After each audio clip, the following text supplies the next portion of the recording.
Halo, saya Inget Ezekila. Di sini saya sebagai pembuat PowerPoint.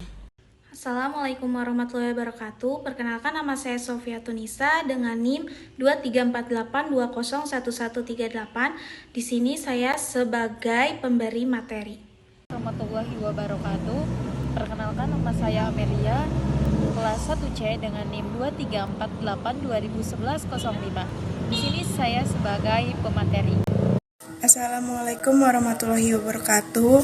Perkenalkan, nama saya Dwi Nurlita dengan NIM 23481111. Di sini saya sebagai editor.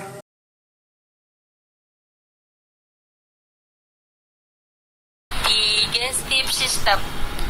Di sini saya akan menjelaskan tentang sistem pencernaan pada manusia. Apa itu sistem pencernaan manusia? Sistem pencernaan manusia merupakan sekumpulan jaringan organ yang berfungsi mencerna dan mengolah makanan untuk memenuhi kebutuhan nutrisi tubuh. Sistem pencernaan ini berupa saluran yang memanjang mulai dari mulut hingga anus.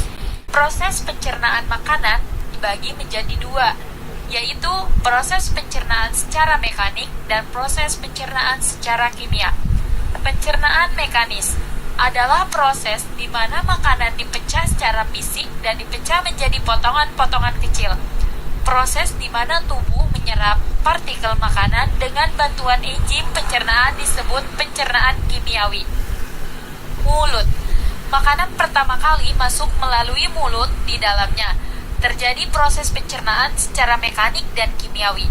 Untuk proses pencernaan mekanik dilakukan oleh gigi, sedangkan proses pencernaan kimiawi dibantu oleh beberapa enzim seperti amilase, vitalin, dan juga enzim maltase. Yang kedua, kerongkongan. Setelah diproses melalui mulut, selanjutnya makanan menuju ke kerongkongan terlebih dahulu sebelum mencapai lambung. Di kerongkongan terdapat gerakan peristalik seperti meremas-remas guna mendorong makanan menuju lambung. Yang ketiga, lambung. Proses pencernaan secara mekanik juga terjadi di dalam lambung ketika makanan dihaluskan oleh gerakan otot-otot lambung. Pada lambung terjadi pula proses pencernaan secara kimiawi melalui enzim-enzim.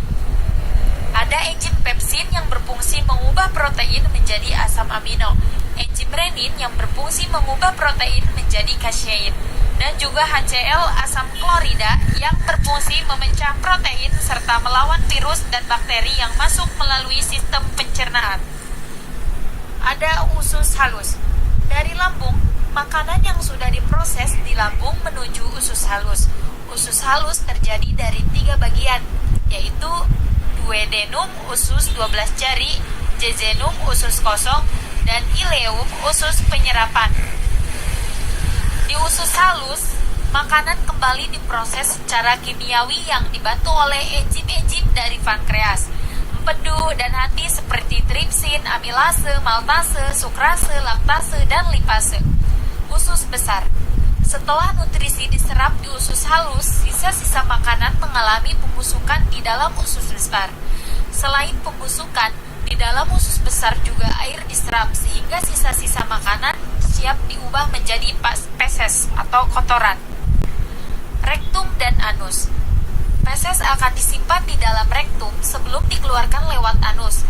Di rektum, sensor di sana akan mengirimkan sinyal ke otak untuk memutuskan apakah fase perlu dikeluarkan atau tidak. Setelah itu, feses yang siap dibuang akan dikeluarkan melalui anus. Otot anus berfungsi untuk menahan dan menjaga feses agar tidak keluar dari rektum sebelum saatnya. Beberapa contoh penyakit pada pencernaan manusia.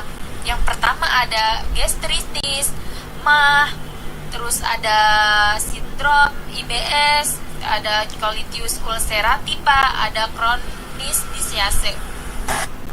Kesimpulan, sistem pencernaan manusia merupakan sekumpulan jaringan organ yang berfungsi mencerna dan mengolah makanan untuk memenuhi kebutuhan nutrisi tubuh.